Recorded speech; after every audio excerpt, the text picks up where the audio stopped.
tous. Alors, nous revoilà pour un nouveau cours du Grand Rabbin d'Israël, le Rav Yitzhak Yosef Shlita. Cette semaine, le Rav a parlé des lois de Rosh Hashanah. Plus particulièrement en ce qui concerne la mitzvah une des mitzvahs les plus importantes de Rosh Hashanah, qui est le shofar. Cette année, Rosh Hashanah tombe le Shabbat. On sait très bien que ce soit en Israël ou en dehors d'Israël, nous avons 2 jours de Rosh Hashanah. Donc le premier jour c'est Shabbat et le second jour c'est dimanche. On sait très bien, comme il est rapporté dans la Gemara, que lorsque Rosh Hashanah tombe le Shabbat, on n'accomplit pas la mitzvah du shofar. Et ce pour plusieurs raisons qui sont rapportées dans la Gemara. En tout cas, la mitzvah du shofar est quand même le second jour de Rosh Hashanah qui est dimanche. Donc essayons de connaître et savoir certaines lois importantes du shofar. Une des lois importantes du shofar, c'est la mitzvah d'écouter le shofar. Alors on va essayer de développer avec l'aide d'Hachem. On sait très bien que cette année, étant donné qu'on va disloquer les minyanim du fait que il y a encore malheureusement cette pandémie qui est le Covid-19, donc selon les recommandations du ministère de la Santé ici en Israël, nous devons disloquer les minyanim en plusieurs minyanim pour ne pas qu'il y ait trop de personnes confinées, à proprement dit, confinées dans un même et unique endroit. Donc, automatiquement, il y aura plus de personnes qui vont être recommandées pour sonner le shofar. Mais certaines fois, on ne trouve pas autant de personnes qui sont aussi professionnalisées en ce qui concerne cette mitzvah-là, qui est très importante. Il faut avoir aussi une profession corporelle et avoir une certaine force pulmonaire pour pouvoir sonner le shofar. Mais mis à part cela, il faut connaître toute la halachot qui sont nombreuses en ce qui concerne le son du shofar. Donc certaines fois, on ne connaît pas, on ne sait pas trouver des gens qui sont préposés à cela. Donc on va demander à une seule personne de pouvoir sonner dans plusieurs endroits. La question qui est rapportée est, est-ce que cette personne-là qui va sonner déjà dans le premier minyan, il va sonner et donc il va se rendre quitte à lui-même. Il va rendre quitte aussi les autres personnes. Lorsqu'il va sonner dans un second minyan ou dans une maison pour une vieille personne, n'importe, est-ce qu'il devra refaire lui-même la bracha? Ou bien la personne qui va se rendre quitte devra elle-même dire la bracha. Juste pour rappel, par rapport à un cours qu'on a déjà dit au préalable, que lorsque cette personne-là va sonner pour les femmes, par exemple pour un comité de femmes ou bien chez une particulier, lorsqu'il va aller chez une femme, alors il ne devra pas faire la bracha. Comme on a dit, une femme ne doit pas dire la bracha sur une mitzvah qui dépend du temps. Étant la mitzvah du shofar une mitzvah qui dépend du temps, il ne devra pas dire la bracha chez cette personne-là ou bien pour un comité de femmes. Et même si la femme elle-même, elle veut dire elle-même la bracha, elle ne dira pas la bracha. Voilà, fermons la parenthèse. Là, on parle lorsque ce préposé-là à sonner le shofar va aller dans un autre minyan d'hommes, bien évidemment, ou bien chez une personne vieille qui est à la maison, ou bien une personne qui est confinée chez elle à cause du fait qu'elle a atteint du Covid-19. Et donc là, il devra aller lui sonner le shofar, bien entendu, tout en faisant attention selon les lois de restriction et de distanciation sociale, évidemment. Mais est-ce que cet homme-là qui est préposé à sonner le shofar devra lui-même donc dire la bracha du shofar, devra elle-même dire aussi la bracha de Shehecheyanu, ou bien c'est cette personne-là qui va se rendre quitte qui devra dire la bracha? Alors, elle est rapportée comme ça dans le traité Rosh Hashanah 29a1, Afalpi Shiyatsa Motsi.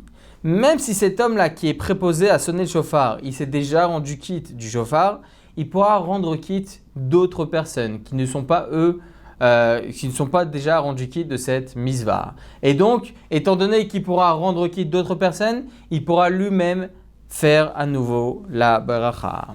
Faire attention, ce principe-là de Afalpi Sheyatsa Motzi, c'est uniquement pour les birkot à mitzvot, c'est les bénédictions qui concernent les mitzvot, comme la mitzvah du lulav, comme la mitzvah de soukha, comme la mitzvah de shofar.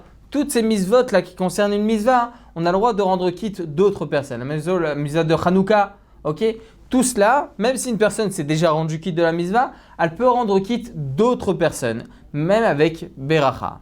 Mais attention, c'est uniquement pour cela. Mais pour les birkot anéenim, c'est-à-dire sur une bracha qui concerne un aliment par exemple, on va profiter de cet aliment, on ne pourra pas se rendre quitte par une tierce personne qui, elle, s'est déjà rendue quitte. Par exemple, moi, j'ai pris un verre d'eau, j'ai fait Baruch Ata Hashem Elokeinu Melech Haolam, Shakon Yabit Varo, j'ai bu, nickel. Il y a un copain qui vient, Baruch Hashem, il vient de faire Teshuvah, il ne connaît pas la bracha. Il me dit, s'il te plaît, est-ce que tu peux faire pour moi la bracha, comme ça, je me rends quitte de cette bénédiction? Moi, j'ai déjà fait cette bracha. J'ai déjà profité de cette eau. Donc, je ne peux pas faire une seconde fois, évidemment.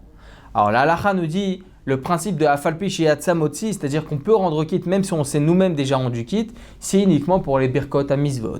Pour les brachot qui concernent un aliment, birkot à ne'enim, alors effectivement, on ne peut pas rendre quitte une tierce personne. Pour quelle raison? C'est important de connaître aussi la raison.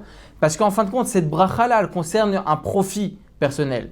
Donc, il est vrai que mon copain à côté de moi, il va profiter. Moi, je ne vais pas profiter. Donc, en quoi cette bracha, elle me concerne? Elle ne me concerne pas. C'est pour ça que je ne peux pas rendre quitte d'autres personnes. Selon ce principe, d'ailleurs, c'est intéressant. Il existe une question qui est rapportée dans le livre Maaseh Eliyahu de Rabbi Eliyahu Mani. Il y a à peu près 130 ans. Il pose une question là-bas qui est rapportée aussi par le Sefer Chesed Le'alafim, par le livre Chesed Le'alafim, dans la fin du Siman 273, dans les lois de Kiddush. Et il dit là-bas, si une personne va rendre quitte sa mère du Kiddush, par exemple sa mère, Chazé Shalom, sa maman, elle est almana, elle est veuve. Et donc, son fils va venir la rendre quitte du Kiddush, le vendredi soir. Il va venir le rendre quitte du Kiddush, et il va même manger là-bas pour faire un Kiddush et l'abîme comme Seuda. On ne peut pas faire un Kiddush si on ne mange pas un petit quelque chose avec, un petit kazaïd de mésonote. Donc, qu'est-ce qu'il va faire? Juste après le Kiddush, il va prendre un kazaïd de mésonote. Très bien, il a fait méod. Ou bien le Shabbat matin, n'importe. Lorsqu'il rentre chez lui, cet homme-là, il va devoir rendre quitte, il va vouloir rendre quitte sa femme et ses enfants. Alors, le livre Maaseh Eliyahu, il pose la question, comment peut-il rendre quitte sa femme et ses enfants? Il est vrai que le Kiddush, c'est une misva, et donc, Afalpi Shiatsa Motzi, lui, il peut rendre quitte même d'autres personnes, même si lui-même s'est déjà rendu quitte. Le problème, c'est que dans ce Kiddush-là, lorsqu'il va faire la bracha du Kiddush, il y a aussi à l'intérieur Boré Pera Gefen. Boré Pera Gefen, la bracha sur le vin, c'est une birkot anénim, c'est une bracha qui concerne un profit, un aliment. Donc, comment cet homme-là peut rendre quitte sa femme et ses enfants alors qu'il s'est déjà rendu quitte de cette bracha-là? En conclusion, le Chesed Le'alafim, le Rabbi Eliyahu Mani et le Ben Ish Chai aussi, ils tranchent comme ça la halakha, que même si dans le Kiddush il y a aussi la bracha de Boré Pera Gefen, étant donné que cette bracha-là concerne la misva de Kiddush, donc en fin de compte c'est considéré comme birkat à misvot. Donc même si on va dire à l'intérieur une birkat à ne'enim, on pourra quand même rendre quitte une tierce personne, même si nous-mêmes on s'est déjà rendu quitte. Voilà pour ce qui est de ce principe. Mais ce qui est très intéressant, c'est que le Shulchan Aruch, Rabbi Yosef Karo rapporte comme ça, dans justement le Siman 273 à la Chakat, sur les lois de Kiddush. Je vous rapporte les mots exacts du Shulchan Aruch. Yachol Adam lekadesh lacherim afalpi she'eno ochel imahem, dilidideu ave makom seuda. Un homme il peut rendre quitte d'autres personnes du Kiddush, même si elle-même s'est déjà rendu quitte de Kiddush, et même s'il ne va pas manger avec eux. Pour quelle raison? Parce que pour les personnes chez qui il va rendre quitte, pour eux, c'est considéré comme Bimkom Seuda. Eux, ils vont manger à l'endroit où ils vont faire le Kiddush.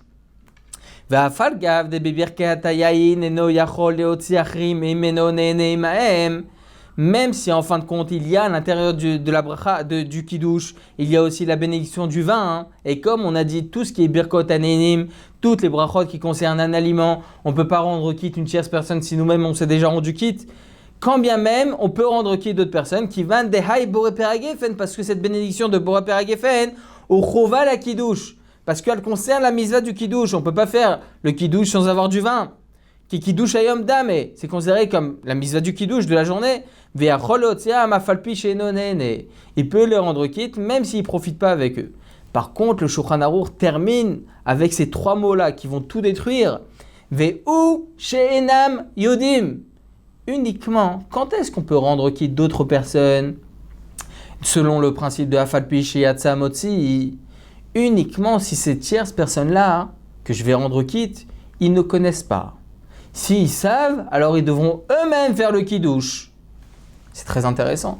Selon cela, moi je vais chez une personne pour faire le chauffard. Je me suis déjà rendu quitte à 7h du matin dans mon minyan, très bien. Maintenant je vais rendre quitte, par exemple dans une maison de retraite, ou bien une personne qui est malade à la maison, ou bien n'importe. Ok, encore une fois, pas pour les femmes, mais pour d'autres personnes chez lesquelles je devrais faire la bracha. Ces personnes-là, ils ne savent pas faire le chauffard. Ok, ils ne savent pas tous faire le chauffard, très bien. Mais que eux fassent au moins la bracha. Pourquoi pourrais-je faire la bracha alors qu'ils savent faire la bracha. Si je vais chez des personnes, à la rigueur, qui ne savent pas lire, ils ne savent pas faire la bracha, à la rigueur, on ne parle même pas de cela. Mais dans le cas où ils savent dire la bracha, ils savent dire Baruch Ata Hashem Elokeinu melech haolam, lishmoa kol shofar, ils savent dire la bracha de Shechianu. Alors ils devront eux faire la bracha, et moi je fais la tkiyat shofar, et moi je fais le shofar.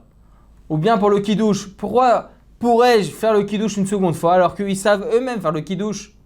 Pourquoi pourrais-je faire la bracha de la Megillah par exemple alors que eux-mêmes savent faire la bracha de la Megillah, même chez les femmes. Ok, pour le coup, les femmes eux aussi ils font la bracha de la Megillah. Pour quelle raison? Parce que eux aussi se trouvaient dans le miracle de Purim. Bon, c'est pas le moment de développer.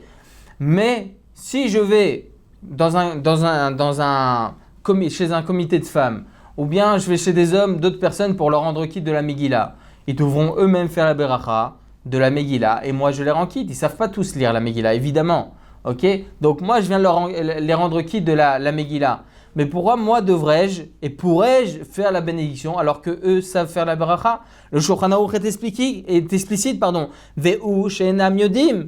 Dans quel cas je peux les rendre quitte? Uniquement s'ils ne savent pas, ils ne connaissent pas. Là ils savent dire la bracha. La source de Shulchan Aruch, elle se trouve dans le Baal Halachot Gedolot. Le Rav Yehuda Gaon qui est rapporté dans le Shibula Leket. Le Sefer Haïtim, le Ochot Chaim au nom du Rosh. Il est vrai que dans le Rosh, il y a une certaine contradiction, mais le Rosh, selon certains, ils pensent qu'effectivement, il faut qu'ils ne connaissent pas, ils ne savent pas pour pouvoir les rendre quitte et pour pouvoir mettre en application ce principe-là de Afalpi Shiat Samoti. Mais s'ils savent, on ne peut pas. Le Haïtour, le Rambam, dans le responsable PR Ador aussi, il dit cela, dans Siman 75. Donc on voit que le Shulchan Aruch, il n'est pas seul évidemment, il rapporte des sources, il rapporte des références.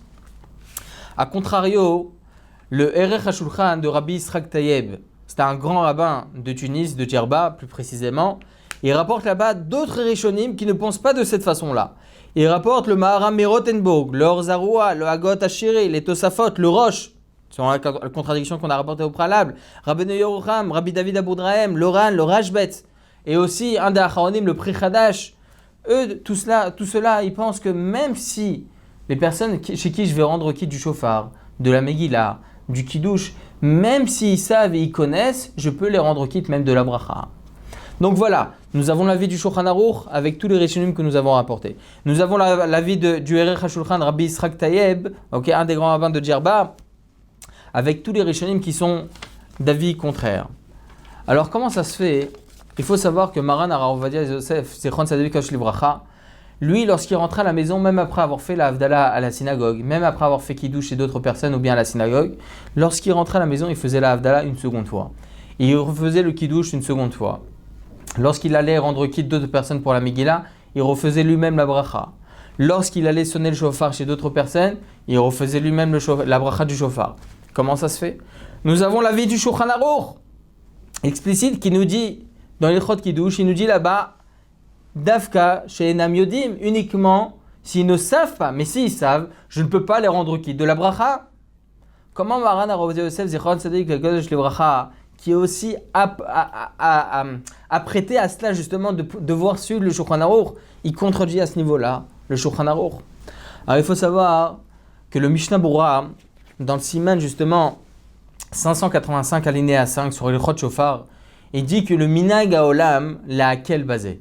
Il dit que la coutume du monde, c'est d'être plus souple à ce niveau-là, de pouvoir rendre quitte même des berachot lorsqu'on va faire sonner chez quelqu'un. Même si cette personne-là connaît et sait dire les berachot, la coutume est de continuer de faire soi-même les berachot, même si on s'est déjà rendu quitte. D'ailleurs, le Rama aussi, il dit cela. Le Beth David, il y a 360 ans, un des grands Gdolim de Saloniki, de Salonique, et il dit là-bas, c'est un séfarade, il dit que effectivement, c'est à peu près 90 ans après le décès du Shulchan Aruch Rabbi Yosef Karo. Il dit là-bas que le minag à Salonique est de dire le kiddush, la havdalah, le shofar, etc. avec la bracha, même si les personnes qui sont extérieures, chez qui je vais rendre quitte, ils savent dire eux-mêmes la bracha. Nous avons un grand principe, rapporté aussi par Rabbi Yosef Karo dans son introduction du Bet Yosef. Et il dit là-bas, chez Loba la Kor Minagim Gdumim, chez Pashtu Bartzotenu Kodem, chez Persem et Sefer et Shulchan Aruch. Il dit là-bas, je ne viens pas en aucun cas détériorer ou annuler les coutumes qui étaient au préalable, qui étaient avant moi. Comme ça, il dit le Shulchan Aruch. Bien entendu, on parle des minagim qui étaient en Israël. On ne parle pas des minagim ni du Maroc ni de Tunis. Lorsqu'on arrive ici en Israël, on doit suivre le Shulchan Aruch, même si les minagim ils étaient au préalable. Comme ça, c'est la vie du Rav Ovadia Yosef. Mais là, il s'agit d'un minag qui est kadoum, c'est un minag qui est avant le Shulchan Aruch. Donc, étant donné que ce minag-là, de pouvoir rendre quitte d'autres personnes, même si eux-mêmes savent faire la beracha, étant donné que ce minag, il était avant le Shulchan Aruch, donc le minag, il suit, même si c'est à l'encontre du Shulchan Aruch. D'ailleurs, nous avons certains minagim de ce genre. Faire les caparottes avec les poulets, etc., c'est un minag qui est avant le Shulchan Aruch. Et pourtant, le Shulchan Aruch dit qu'il ne faut pas faire les caparottes. On fait tous les caparottes. Donc voilà, même si on suit l'avis du Shulchan Aruch, on peut contredire à ce niveau-là le Shulchan Aruch. Même si, entre parenthèses, on ne contredit pas réellement le Shulchan Aruch, parce que lui-même, il dit que tous les minagim, toutes les coutumes qui étaient avant moi, vous les continuez. Je ne viens pas annuler ces coutumes-là. Donc c'est pour cette même raison que Maran Rav Yosef Zechron Tzaddik Kadosh Livracha, il refaisait la bracha, même si les gens, ils savaient faire la bracha, que ce soit pour le kiddush, pour la havdalah, pour la megillah, ou bien même pour le shofar. Donc, conclusion halachique, c'est pour cela que si on va chez d'autres personnes pour les rendre quitte de la bracha, les rendre quitte du shofar, les rendre quitte de la megillah, du kiddush, de la havdalah, on peut refaire nous-mêmes la bracha, même si on s'est nous-mêmes rendu quitte de cette mise-là, justement pour cette raison. Donc on voit de là l'importance de connaître la halacha. On aurait pu avoir une étude simple du Shulchan Aruch. On aurait vu cela, le Shulchan Aruch, uniquement les gens qui ne savent pas. On aurait dit, si on va chez des personnes qui savent faire la bracha, eux-mêmes disent la bracha. Et pourtant, la halacha n'est pas comme cela, comme on vient de voir maintenant. D'où l'importance d'avoir une connaissance bien approfondie de la halacha. On continue. On a dit, selon ce principe-là de Afalpi Shiatsa Motzi, même si on s'est déjà rendu quitte, nous, on pourra rendre quitte d'autres personnes. On a dit, c'est uniquement pour les birkot à misvot, les brachot qui concernent une misva, avant d'accomplir une misva. Lorsqu'il s'agit avant de consommer un aliment ou bien avant de sentir un encens, n'importe, cela, on ne peut pas rendre quitte d'autres personnes. Pourquoi ? Parce que nous-mêmes, on doit profiter de la chose. Et étant donné que nous-mêmes, on s'est déjà rendu quitte de la bracha Sheakol, on a déjà bu cette eau-là, donc on ne peut pas rendre quitte une tierce personne. Mais il faut savoir qu'il y a une discussion en ce qui concerne les Birkot HaShevar. C'est quoi les Birkot HaShevar ? Ce sont les bénédictions qui concernent une louange. Par exemple, lorsque je veux faire la bracha de Asher Yatzar, je viens, Chutz Min HaKavod, de sortir des toilettes, je fais la bracha de Asher Yatzar. Il y a un Améamoa qui vient de sortir aussi, il ne sait pas, il vient de faire Teshuvah. La bracha de Asher Yatzar, elle est assez longue, il n'a pas de Asher Yatzar sur lui, et il veut faire cette bracha. Il me dit, est-ce que tu peux me rendre quitte ? Non. Étant donné que tout le principe de de Afalpi Shiatsa Motzi, je ne vais pas rendre quitte d'autres personnes, c'est uniquement pour les Birkot à Misvot. Donc, que ce soit Birkot à Nehenim, avant de profiter d'un aliment, ou bien Birkot à Shevar, pour louer à Kadosh Baruch Hu, ou bien même en entendant les éclairs, le tonnerre. On sait très bien que lorsqu'on entend le tonnerre, on fait chez Kochok Voratom Olam.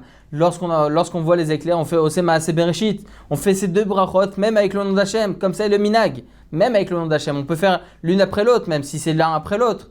Donc, si on a déjà fait la misva de la bracha de Osema Ase Bereshit, ou bien chez Kochok Voratom Olam, ou bien lorsqu'on voit l'océan, la mer Méditerranée, même lorsqu'on voit la mer Méditerranée, on fait la bracha de Shasayta Yamagadol. Donc tous ces brachot là, c'est considéré comme étant Birkot HaShevar. Même les brachot du matin, les bénédictions du matin, c'est Birkot HaShevar, c'est loué Hachem. Si j'ai déjà fait ces brachot, et là il y a un ami qui vient, je ne connais pas, fais-le moi faire, et je réponds Amen.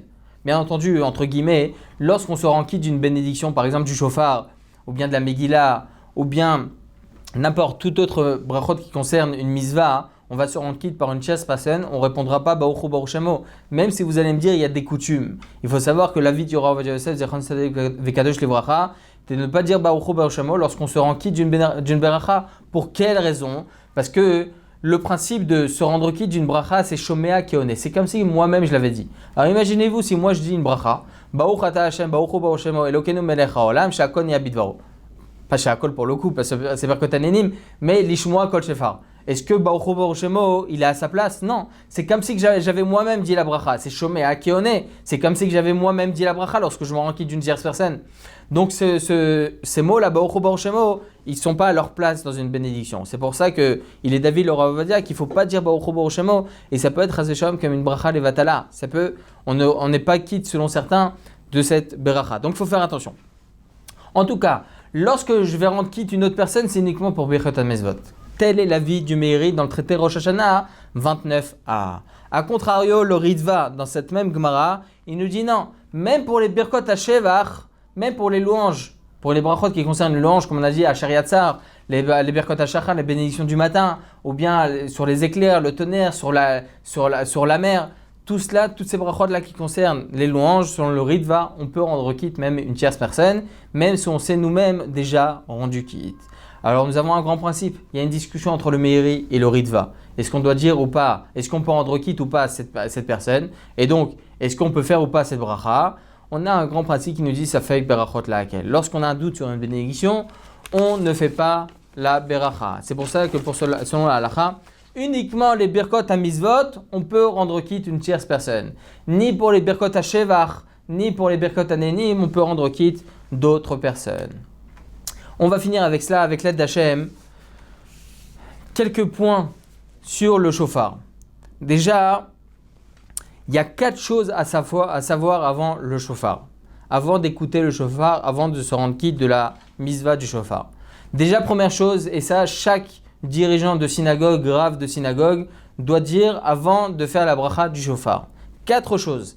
Il doit frapper sur la table et dire « Rabotai, chers amis », faites attention de penser à ces 4 choses-là et savoir ces 4 choses-là avant la bracha du shofar. Première chose, lechaven leshem mizvah.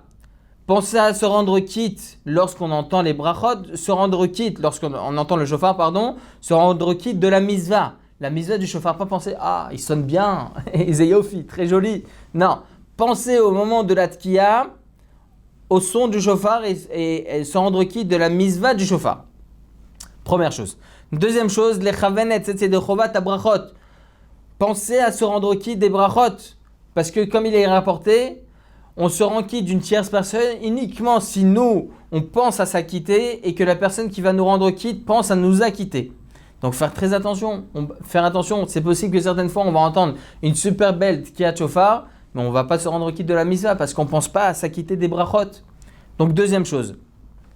Troisième chose, l'avis du Rav Ovadia Yosef et beaucoup de Achronim est de ne pas faire le vidouille entre les tkiyot. Pour rappel, certains ont la coutume entre tashrat et entre tachat et entre tarat et de dire là-bas un passage de vidouille. Il ne faut pas le dire.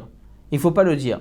Parce qu'il faut savoir que tous ces sons-là, ils viennent par rapport à un safek. C'est quoi l'itkoa b'shofar? C'est quoi sonner le shofar? On a la misva de tkia b'shofar, zichron teroa. C'est quoi la sonnerie du shofar? Étant donné qu'on a un doute, alors Chachamim nous ont institué tkia, shvarim, 3, etc. Donc on a plusieurs sons. Donc c'est possible qu'on a dit la bracha, mais en fin de compte, tashrat, c'est pas considéré comme étant la sonnerie qui est rapportée dans la Torah, on ne sait pas. Donc, si on dit maintenant le vidouille, si on dit maintenant le passage des supplications, c'est possible qu'on fait un F-sec, on fait une interruption entre la bracha et le vrai son qui est tachat. Et la même chose entre tachat et tarat, c'est possible que tachat c'est pas le son, et c'est que tarat le son. Donc, c'est pour cela qu'il faut faire attention de ne pas dire de vidouille, faire attention, même si certains ont la coutume. Oublions les coutumes une seconde. Il est vrai, c'est très important les coutumes, très très important les coutumes.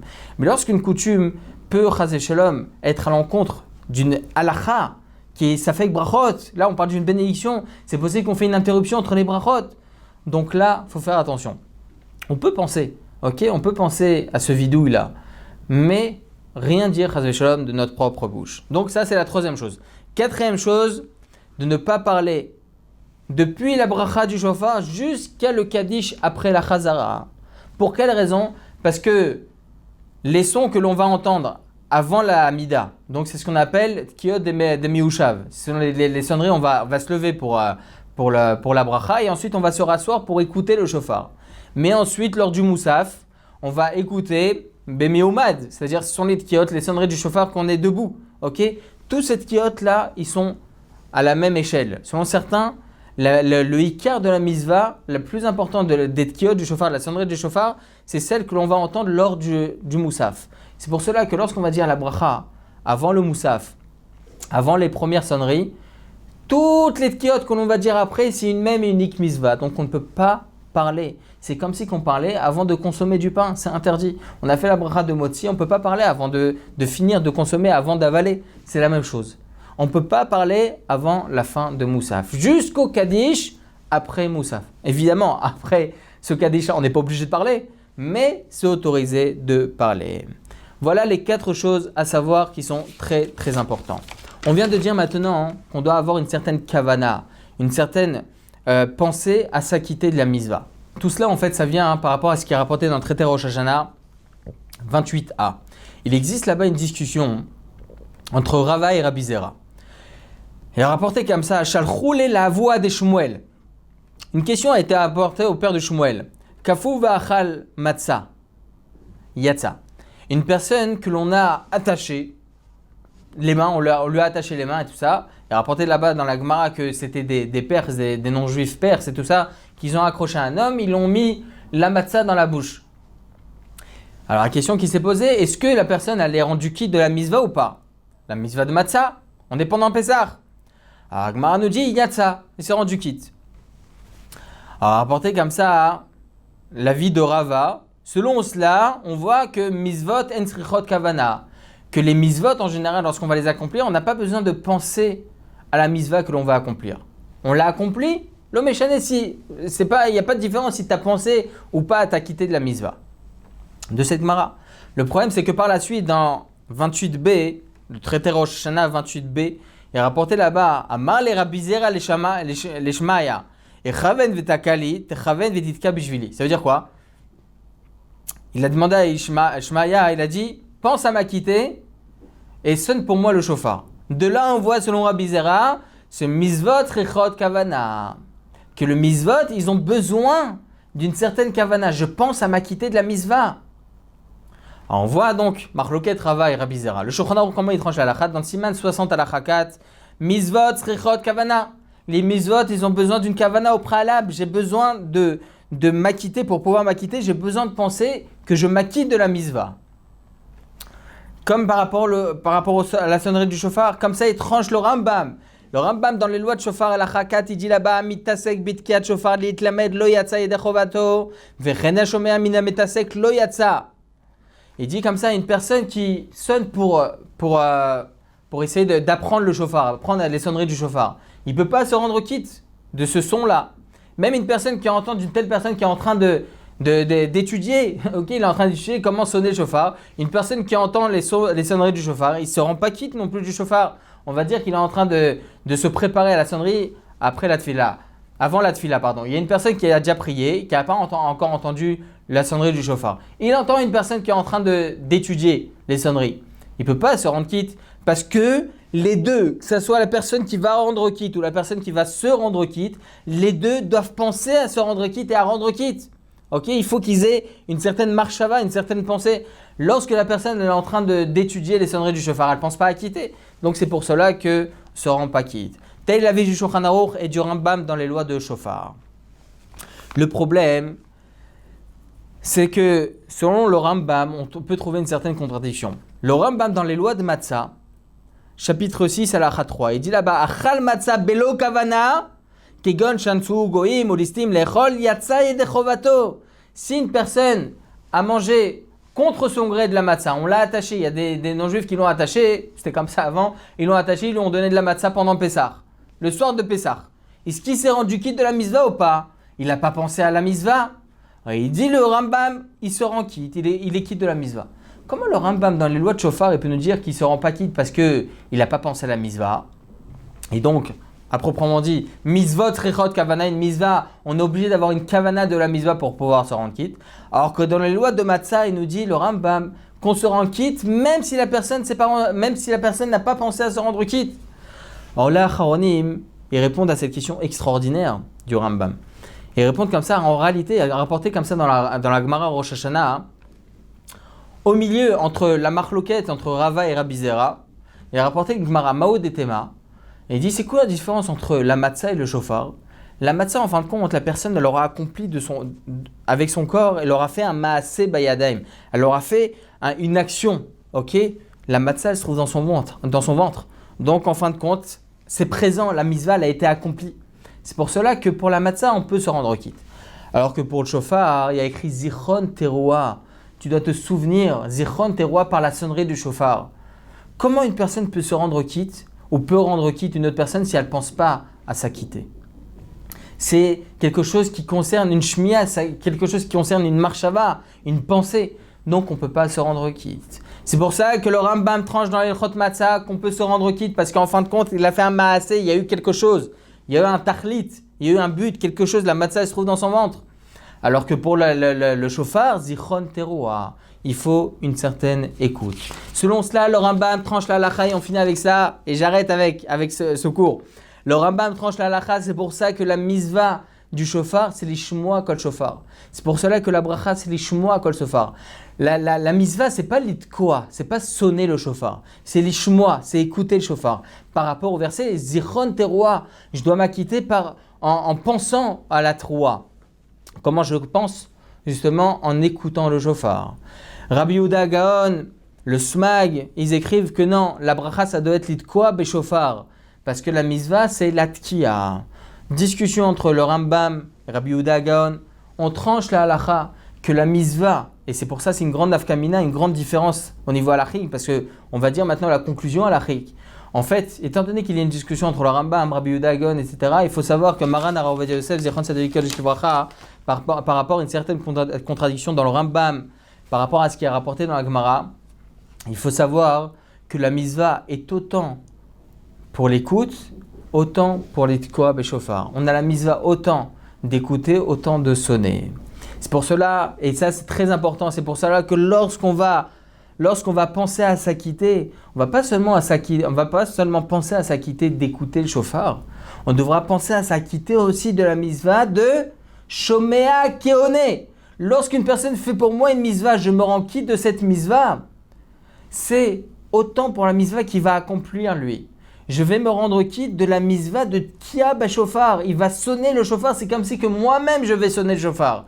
Donc, lorsqu'on va dire aux gens, pensez à vous acquitter de la misva, autant la misva de Tia Bashofar, la sonnerie du shofar que cet homme extraordinaire face à moi sonne très très bien, je vais penser à m'acquitter de la misva de Tkiya Bashofar, la sonnerie du shofar, mais aussi de Shmiya, mais aussi d'écouter la sonnerie du shofar. On a les deux misvot, Tkiya et Shmiya. C'est pour ça qu'il faut faire très attention de penser à toutes ces misvot. Pourquoi? Parce qu'une fois dans l'année, et pas seulement une fois dans l'année, cette année, étant donné que ça tombe Shabbat, donc là, on n'a qu'un seul jour de Tkiya Bashofar, un seul jour de shofar. Donc faire très attention de comment accomplir cette misva. Une fois dans l'année, une journée dans l'année cette année. Donc faire très attention d'écouter comme il se doit le shofar. Penser à s'acquitter des misvot. Autant de Tkiya Bashofar, autant de Shmiya Bashofar. Du son du shofar, que là il est en train de sonner le shofar, c'est aussi une misva. Et autant de l'écoute du shofar, autant des berachot du shofar, de ne pas dire le vidouille entre les tkiyot, de ne pas parler jusqu'à la fin du kaddish. Très important pour pouvoir bien accomplir la misva du shofar. Pensez à tout cela et avec l'aide d'Hachem, nous puissions tous retrouver le Beit Hamikdash Tzidkenu. Amen ve Amen. La ligne d'écoute Torah Box, c'est une équipe de thérapeutes et coachs bénévoles à votre disposition chaque jour pour vous écouter et vous aider à surmonter votre difficulté. Problèmes de couple, solitude, dépression, violence, harcèlement. Vous n'êtes plus seul, nous sommes là. La ligne d'écoute Torah Box, un service unique, gratuit pour vous. Depuis la France au 01 80 20 5000 et en Israël au 02 37 41 515.